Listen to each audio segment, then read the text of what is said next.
Good day mga pati at panibagong araw na naman. Tara, tamang linis muna tayo ng ating studio. Gawa nga ng ilang araw din natin itong naiwan mga pati.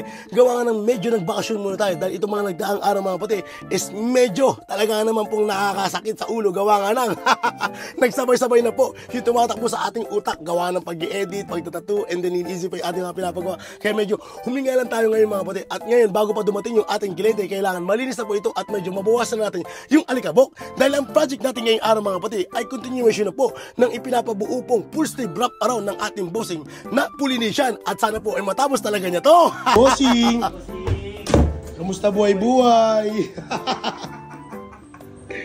Kamusta boss? Boss. Tinanghali ka. Kaya nga eh, traffic.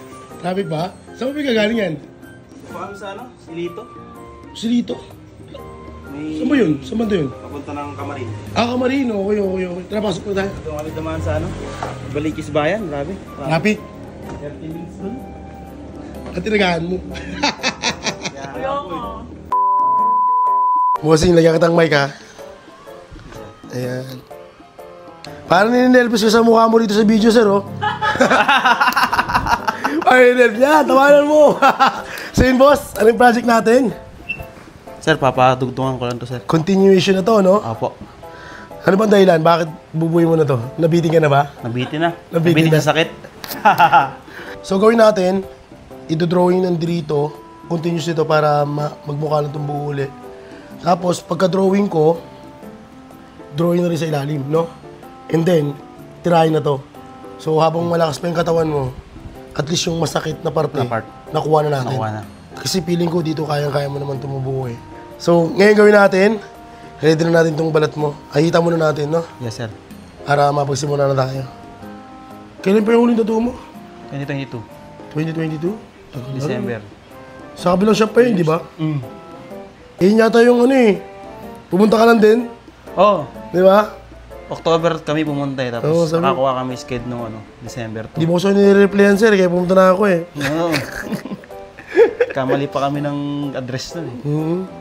So yun mga boss, ito yung project natin ngayong araw. Bali, meron tayo rito full sleeve wrap around na Polynesian.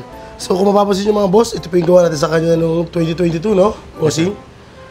So ngayon ay dudugtungan na. Medyo nainip na po yung ating bossing at medyo naliliitan na siya. Napakaangas naman. Ngayon, ewan ko lang kung kakayanin niya. Kaya naman, no? Kaya. Kaya. Isang session lang kasi ito eh. So dito mga bossing, susubukan namin itong kunin ng isang session. So dito is half sleeve wrap around po yung gagawin natin, and then meron pa tayo dito sa kanya ilalim ng kilikili. Medyo umasak sa part na to, tsaka dito sa part na to mga bossing. Pero basta gusto mo, kaya mo yan. Di ba? Sana makuha talaga niya. At ito ang request ng bossing natin from Caloocan. Caloocan. Parang delay mo ng konti. Kinakabahan si bossing. So muli, ang project natin ay full sleeve wrap around na Polynesian. Game! At ayun na nga, game na tayo. So dito mga bossing is nagbabalik po yung ating bossing pagkalipas ng 2 taon. Yes mga bossing, medyo naiinip na daw siya at medyo naboboring na daw siya doon sa kanyang tattoo dahil nga half sleeve naman po yung kanyang ipinagawa. Dahil nung una mga bossing is hindi daw sure talaga kung kakayanin niya ba ang kumuha ng isang full sleeve wrap around na tattoo mga bossing. Kaya dito ay sinubukan niya muna para sa kanyang first tattoo mga bossing ay nagpagawa muna siya ng half sleeve na Polynesian. Dito mga bossing ay kinausap natin maigi yung ating bossing kung ano yung plano niya in the future. At yun na nga mga bossing, ang plano niya daw po ay gawin itong full sleeve, pero sa ngayon ay hindi muna niya alam daw talaga kung kakayanin ba niya na ipurso yung full sleeve na yun mga bossing. Kaya dito sinubukan talaga niya magpagawa muna ng half sleeve. Ngayon po ay nagbabalik na siya para ipatapos na. Buti na lang talaga mga bossing at hindi natin to pinutol at nilagyan talaga natin to ng abang dahil talagang inabangan din natin yung ating bossing sa pagbabalik niya. Kasi mga bossing, kung sakasakali meron tayong ganitong project, ay kausapin sana natin yung ating mga client kung ano bang project nila in the future. Halimbawa na lang mga bossing, kung magpapagawa sila ng Polynesian, tanungin niyo po kung ang plano ba nila rito sa pagdating ng panahon is gagawin itong full sleeve. Nang sa ganun is pwede ilagyan ng abang. Pwede naman din itong putulin mga bossing, kaso nga lang nasa diskarte na po talaga ng artist yun kung paano niya puputulin yung project na to para kung sakasakali ituloy man ito mga bossing ay hindi halata yung pagkaputol. Para sa akin kasi talaga mga pati is napakaangas at napakaganda talaga ng Polynesian kapag ito ay full sleeve. Ang pinakamaiksin na talaga rito mga bossing is yung half sleeve wrap around mga pati. Kaso nga lang kung tatanungin niyo kung ano yung pinakamagandang pick ng Polynesian, ito talaga yung mga bossing yung full sleeve talaga siya tapos papaabutin niya na chest hanggang bandang likod mga bossing. Talagang doon nakikita yung angas ng ating Polynesian. Lalong lalo na kung sakasakalang magpupunta kayo ng beach mga kapatid, no? Tapos bila kayo maliligo, ay, tapos nakahubad lang kayo.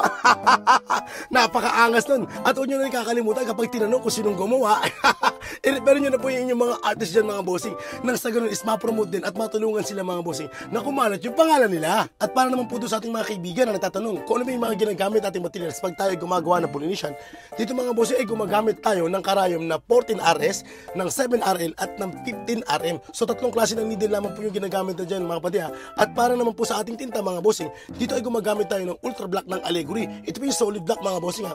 Tapos yung makikita nyo itong isang incaps mga kapatid, yun naman po yung ating medyo light shade po ng black and gray natin. So yun po yung ginagamit natin mga kapatid kapag tayo naman po ay gumagawa na ng shadow para dun sa ating mga pattern. So dito mga bossing, kung makikita ninyo na meron tayo dyan makapal na linya, yun po yung 14RS mga kapatid. Tapos yun naman pong manipis mga kapatid, yun naman po yung ating 7RL. At kung mapapansin nyo, saan ko ginamit yung 15RL mga kapatid, yun naman po yung pang sombra natin dun sa makakapal na solid black tsaka pang shade natin. Para naman po sa ating voltahe mga kapatid, dito ay gumamit tayo ng 7.5. Ngayon mga kapatid, nakadepende lamang po talaga yung voltahe na yan sa bilis po ng ating mga kamay. At nakadepende rin po yan mga kapatid kung saan yung part tatatuan yung ating mga kliyente. Kasi minsan po may mga part na malalambot at meron pong part na matitigas. Kaya doon mga kapatid is pwedeng baguhin po yung ating mga voltahe kung saan tayo magiging komportable. At lagi niyo pong tatandaan mga kapatid, lalong lalo doon sa ating mga kaibigan na nagsisimula pa lang sa pagtatato, na ang bawat voltahe ng ating mga machine mga kapatid ay iba-iba po. Depende po kasi yan sa mga brand na gamit natin mga kapatid.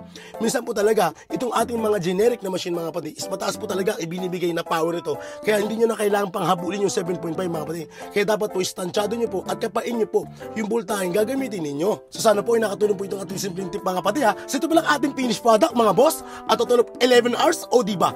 Grabe ang tibay ni sir. Imbis na dalawang session mga kapatid ay kinuha na lamang niya to ng isang session. Kasi nga po mga boss, isang araw lamang po ang hiningi niyang schedule para matapos tong project na to. So may mga may katanungan, message lang po sa ating Facebook page Solito 2. Yun lamang po. Maraming salamat! Dali boss. Goods.